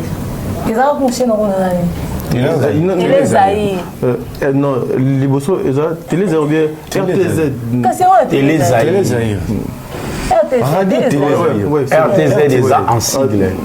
Abréviation. C'est quoi banda kunda na Télé Zahir. Atika lo bisaba na sous-titre. Si vous voulez anda ya non ça les jeunes non mais qu'elle soit bactère lui anda ya a transmettre biso l'émotion moko boye mais ta ping a transmettre biso l'émotion moko boye ba belle vie ba transmettre biso l'émotion ba yersil pécham bato na tangeli wana baza bato ya solo OK na pensé non fa vanda bato na tangeli wana ba bato bazaki soki opesi rôle nyonso osala mais na bato mosusu ba joueur à lokolo moko il faut agitation kaka et ça qui me reçoit et si ka ba rôle calme on zoa a kokate a pesa biso ndenge longo bani ti il faut moi ça pasteur à Mobulu il faut nani maman moi Gérard Bachel voilà maman musique numéro 1 maman musique te on met tate ya songi songi ba songi kasi tatu ni meta nando ba ke meta za parmi ba tout ba transmettre ba réelles émotions ba tout ba transmettre monter parce que le col baza le colo moko ozomona très bien alors nga na regrettera perte ya dame wana la scène na biso aujourd'hui meta sora zongi c'est vrai que il faudrait essayer d'adaptation mais bon on a que ba sepela nango oui bagaga leader ami sinon les amis voient meta c'était des vraies scènes en fait c'était des réelles émotions bagaga leader ami c'est ça juste c'est gars ba zonga et ba moni les sous vite fait qui azali quoi mais meta sur scène meta sur ça qui met ta production wa Nassio Batobé va se remettre en question. Très bien. Nous sommes souvent talentueux pas gagner mingi na film au gagner te. Est-ce que biko côté les na scène mo ko lobi le côté mo transmettre toute l'émotion. Ah, non la film il metana comment il s'appelle Luca metazo jouer moi ça Luca voyager à qui basali crash comme un pilote. Même sur histoire en etika na mutu balongo antenne abaki Congo web et pas Chabani record. Etika na mutu donc na mona on dit basala bolimu na metana Luca on dirait ça ya solo.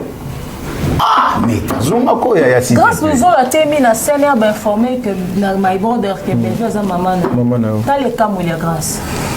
Admission no maloba. Ah! C'est donc ko quand on na kati ya passe. Nico le belé bo pour ça. Oh bah banda pe théâtre na télé Zahir. Ba banda pe théâtre pe kalapé. Na télé Zahir. On ko transmettre en hôtel, on ko pesa en hôtel. Azan en hôtel. Alors l'acteur a modèle wana oyo question ko ba soa na za moins sérieux on so ça bo ça la boye on faut ça boye on mona que et aussi péchanga azaki ka ndena na malchance moko bo yari ya repère de ba film nyonso ya tournera ya si contre péchanga ba biloko wana kutana na wana parce que ba film ala nyeza pas ba grande production ya si péchanga parce qu'elle utilisait qui peut ba moyens sont nécessaires à utiliser aéroport à utiliser donc comme à utiliser voyage en ligne parmi actrices il y a les bonsoirs Congo pour faire déplacer les acteurs dans le Moli Congo a même bango na mboka mo ba ke tourner parce que comment là et pardon coach tu continuer faut ba tuba quand même problème est si le péchanga ba film na sur les la plateforme était à YouTube c'est par rapport à ba fond sonore à utiliser ouais ba film na nyonso à utiliser ba fond sonore il y a la musique, il y a battu, il y a droit d'auteur. Donc, tant que tu as un mot, tant que tu as un mot, tu as un mot, tu as déclaré, il y a un retiré, tu film. Mais s'il y a une possibilité à foutre, tu as droit d'auteur. S'il y a une possibilité, le montage est ici, c'est parce que dialogue est belé, qui sousté. Et ça a sousté donc tourner qui filme, ici, ici. Très bien. Donc problème n'est pas mais peut-être. Comment organiser Azana succès ma salani. Donc peut-être na plateforme mususu ndé à quoi s'est retrouvé. Soit il faut signer qu'on fout à bas droit à toi. Donc, au fait, bref, il y a des acteurs qui nous ont vraiment bercés et il y a des acteurs qui nous manquent sur scène. Le rôle là-bas, le metaping à soi à Zongi, ils ont un peu fierté pour la biso. Parce que moi, si on a parmi les icônes, on va jouer Penza et solo. Très bien. On a joué qui Moussala, n'est le roi Moussala. On a joué qui a une boutique. Il y a des bonbons, on va jouer. Aza quand on testé boutique du quartier, t'as encore bien sika pena ya musa les sika pena ya copeza. Et soit formé à bana, anga formé à biso, formé biso la séductrice, anga formé à biso la actrice professionnelle, le roi bategra. Bozo moi maman belle zo misa biso bategra, bozo moi maman belle zo misa biso acteur à solo en fait. C'est-à-dire tegra yemo quoi jouer dans My Dog à pession somo bangi mboa. Lelo comme okuta na mboa sanzo zo banga parce que tegra transmettre que émotion au banga mboa. Tegra jouer poli moi na maman Marie-Hélène na zo informer Monica nga bala, c'est-à-dire moi même politesse au ba maman ba kumusu ba na ba scène ba kati ya mangala.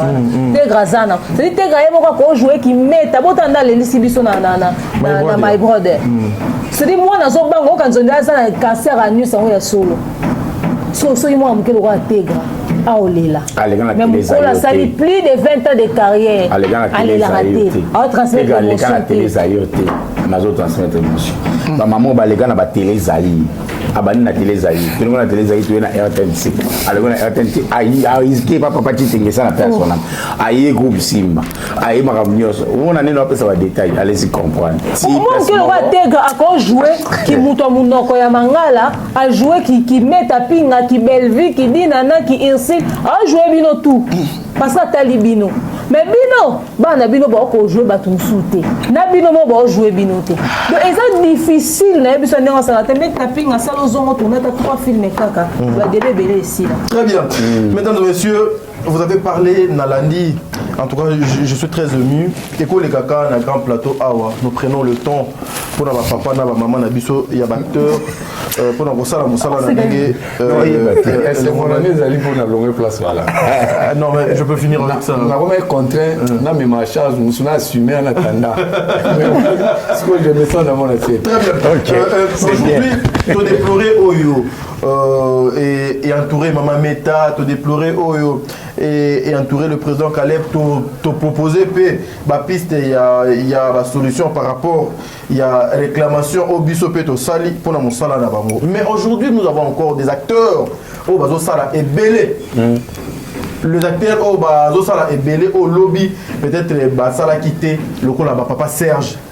Papa Serge, pasteur patron, aujourd'hui presque dans le groupe Nyonso, dans la maison de production Nyonso, il y a théâtre, il faut Papa Serge à intervenir. Qu'est-ce que vous pouvez penser dans le débat Awa et pas il y a Papa Serge en même temps na maman Nabiso Marie-Hélène. Dans le débat, maman Demerto Banango donc pas nayo pour tout le comité salango bien. Oui, maman Marie-Hélène une des très bonnes actrices d'ailleurs, tu sais qui maman na pour nous na ya zo jouer quand zo transmettre des émotions.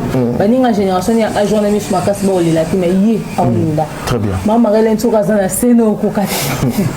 Maman Marie-Hélène j'aime sa façon de parler avec la douceur. Et puis ça continue mon thème maman. Donc, par rapport à âge, à combien de avancer? Oui, par rapport à âge, mais la scène à Zana. La scène à Zana, nous sommes jeunes. Parce que là, quand mon bateau va bandara naï, bon, je sais pas, on va banana la télé, maman Marie va banana la télé. Il y a Banika dans le groupe évangéliste. Groupe évangéliste, Bagodé, il y a Gabi Kiwaka, Devos Moussoba, Kiro. Après, à Sali, les réveils de Marie-Hélène, il y a RTG, je crois, elle est au moins bon. Donc, Coronel Aouta. Ouais. Donc, maman Marie-Hélène, maman Moko a félicité.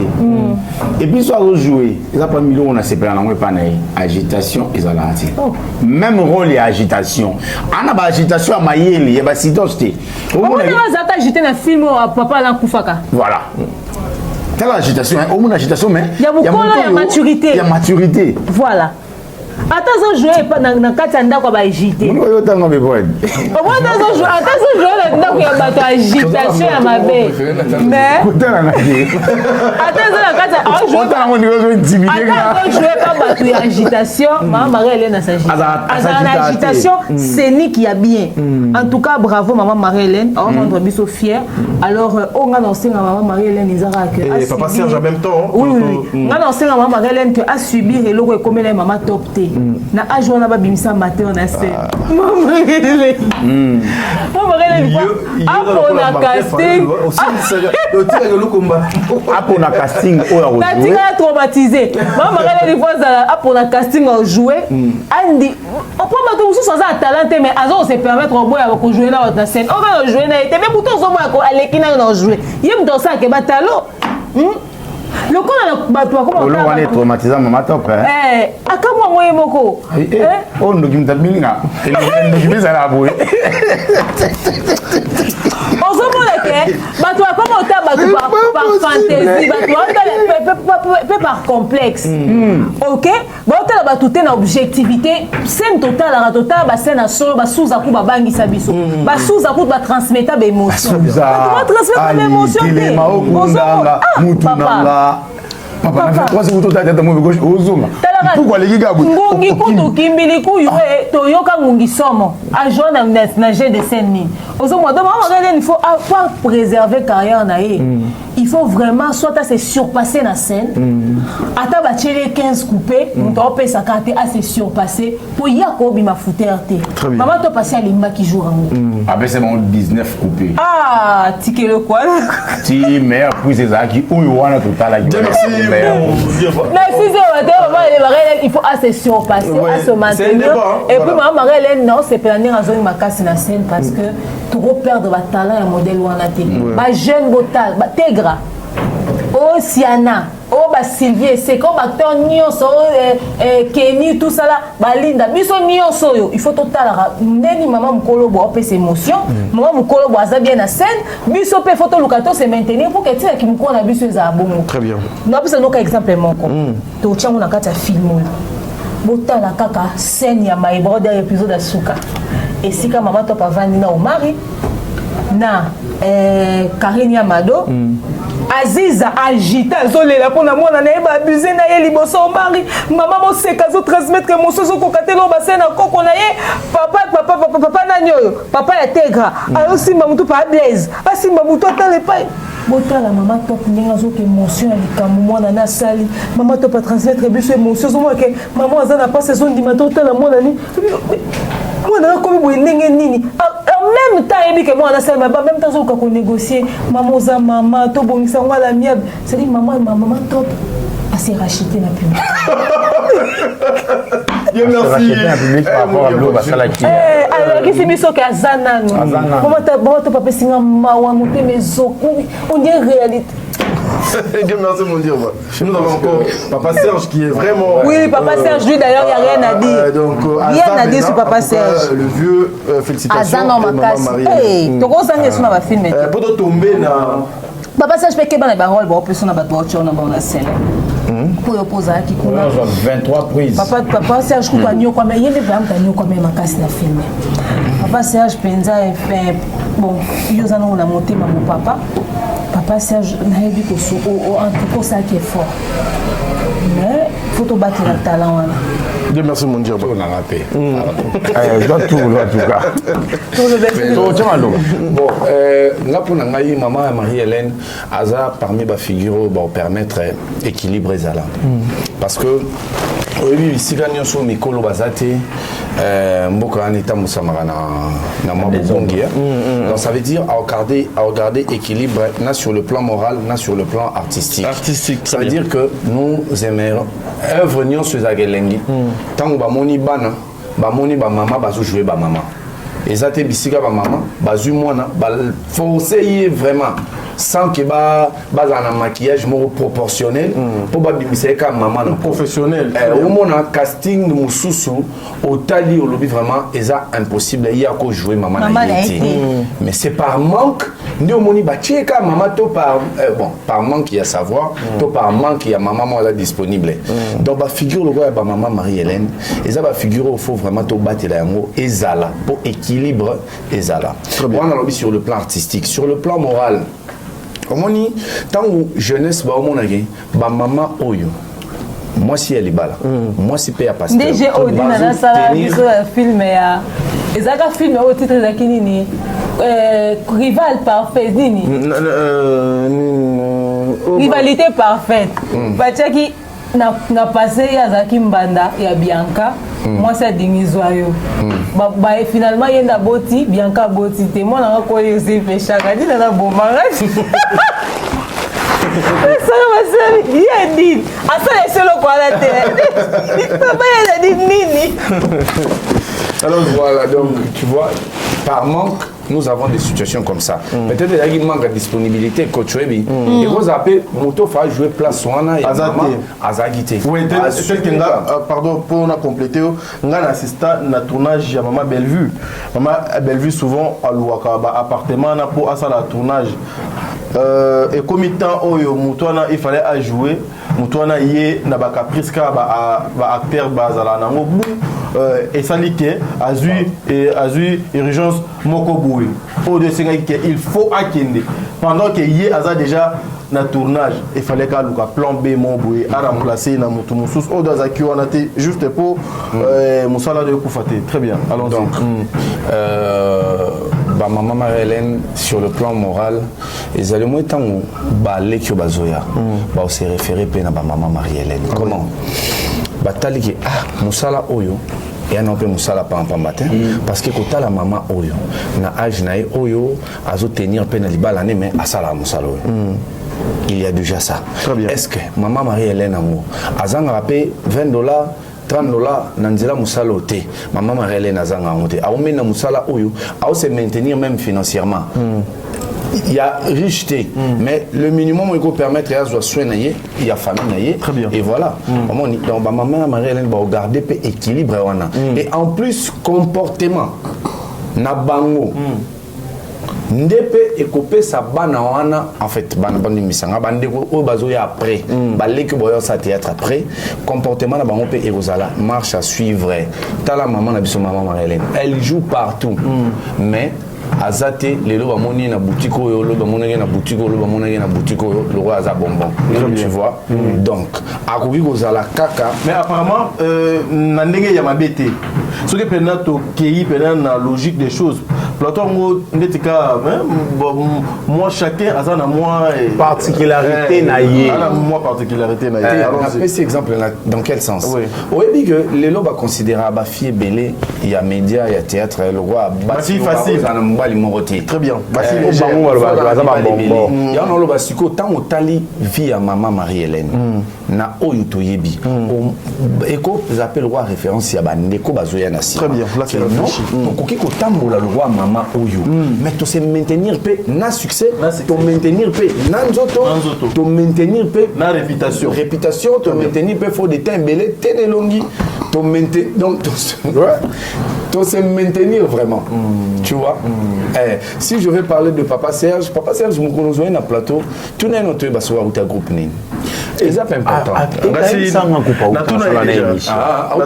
na bosani papa mambwele kibele na so moi ils allaient au Zozung c'est la biso vraiment mission na toza pe na fin de l'année ouais papa Serge parce que Papa Serge a servir vraiment ba production ba maison production ébélé très bien quand même toza censé toza na maîtrise il y a parcours na yé Papa Serge tozo réclamer parcours na yo et ça quelque chose de bien accordé biso temps mais bon ça c'est né mission botuni été et ngabe na tuna yé na sala na yé on dirait simiser on dirait non oh de ko kufa awa ezalé nan Munduri Combien de mots autour de Nani na 5 Delta Force, voilà.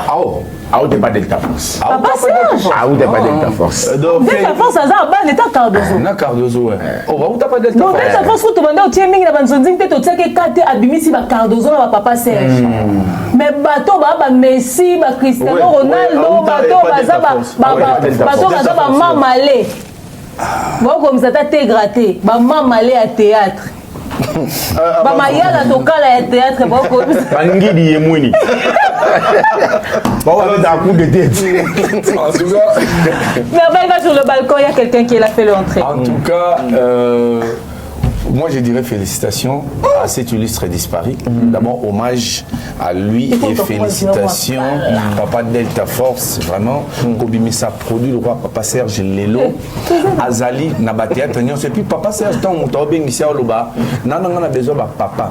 Mais ce qui te jouait, Papa Serge incarne rôle naïf, vraiment. Moi, de mon côté, si j'aurais quelques remarques, il y a ça, on n'a Papa Serge. Solo. Mais Batebele va reprocher à tant. Il y a encore un tournage. Ça fait d'un acteur encore plus professionnel. Et puis, Azo Pétain au paiement. Il est présent dans beaucoup de projets. C'est bien, ils attendent à déployer énergie. Mais, on commence à là-bas. Monotonie, vu qu'il est dans tout le projet. Il a besoin d'argent, il a besoin d'être visible, mais sera géré en côté. Au moment où il a trop de fois. C'est parce qu'il est trop demandé. C'est pourquoi j'ai dit il peut gérer.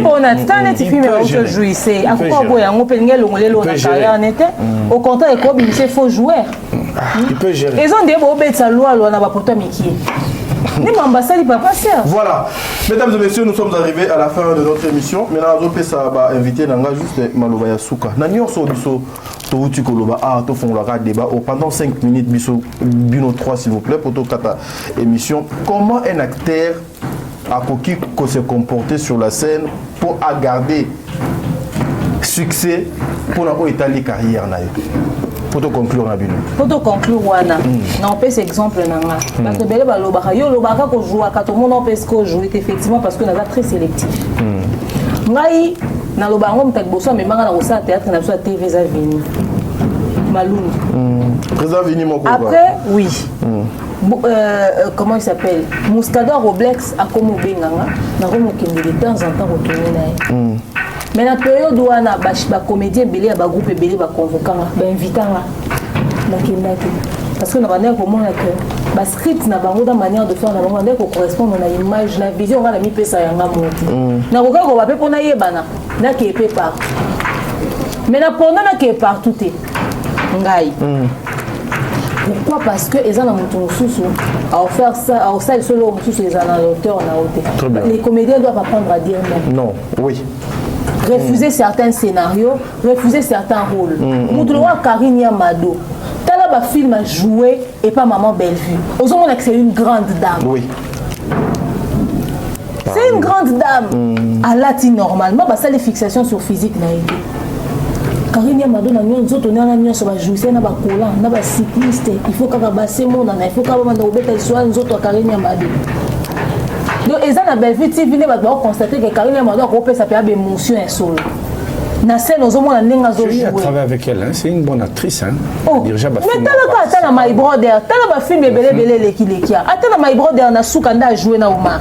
Aux hommes, elle a du potentiel, elle a des choses à donner. Docteur Belé va s'exprimer dans la scène,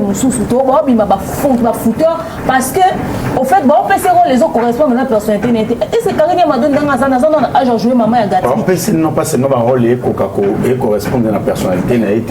Ça y est, au rôle, na batu oyo baza moins qu'il y na scène ba ko dégager parce que jouer c'est l'intelligence. C'est ça. Ba te belé ba bo jouer te azaka kitoko belle détail de figure ba jouer ba che wana ba benge bombo mbala mo ba chiki fu ba tekai. Alors quoi ba chiki ba tekai yena muto chiki ba chenga po ba tekanga. Alors ça les formater ba jouer. Déjà il faut se dire. Wow, ça les formater ba jouer. Ba jouer ba chiki pembeni ya Omar, ba jouer ba chiki pembeni na Karine Yamado, beaucoup souffrir na scène beaucoup mais la paiement. Or beaucoup mais la paiement parce que Mouton benda bino, bon nga bon matana benda bino parce que est tellement faible que beaucoup jouer n'était. Bah on se ba préférer pas se débarrasser de ba talent, ba tikala na ba stagiaire. Au point où à défaut de mieux on fait avec ce qu'on a. C'est-à-dire bon on pèse sa mouton à l'hôtel à rôle wana te, il va pas faire le mec ba zonga. Et on est sur zone sa groupe. L'absence de sélectivité, moi on est d'accord. L'absence de sélectivité écouta à un moment Junior le Saoulou carrière naïe.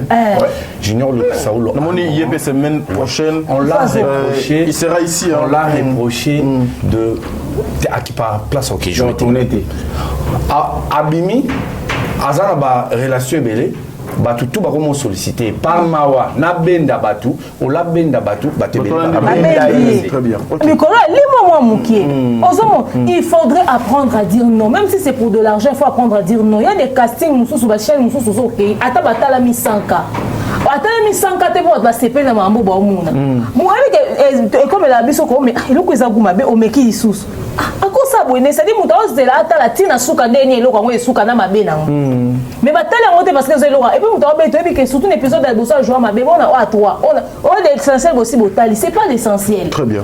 Non, et c'est donc communiquer. Bon, il va retenir ni. Va retenir ni. Donc Karine Yamado a fait ce plaisir.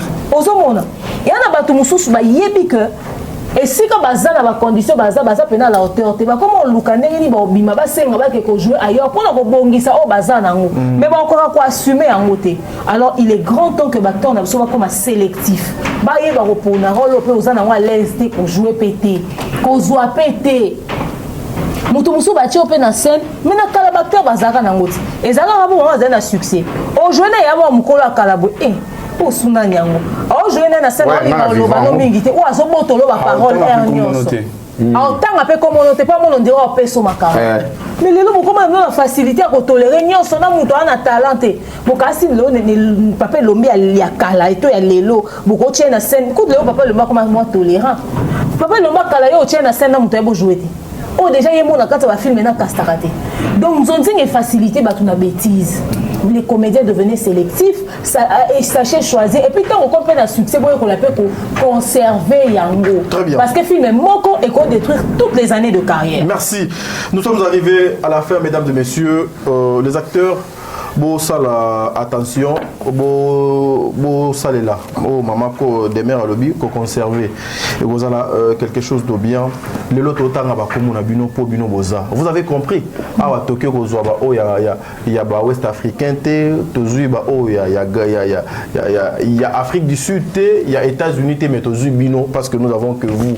Alors, elle vous mata sur scène, vous allez na obligation, il y a popé sa biso bato obino boya ça et la mosala o donc longo bani boye ba pe place nini bozo tia makolo parce que ezana bisika mususu tia makolo et memi ona makolo nyonso po ezana batu misusu bazui nzungu bayibi à part go yiba nzungu bayibi na makolo bayibi na nyonso mais azo comprendre te que ndena za boye ngai ndena makolo na bitambe na nyonso et si bazui bakei na tika lika donc tono apamba babando bouger ka boye kolela te pour ça qu'il est comprenant doki mutu doit kanga kyo catch chez akendaki ozo monter que makambo esimba te oyoka lobe ko lekalelo merci oh yawe kumama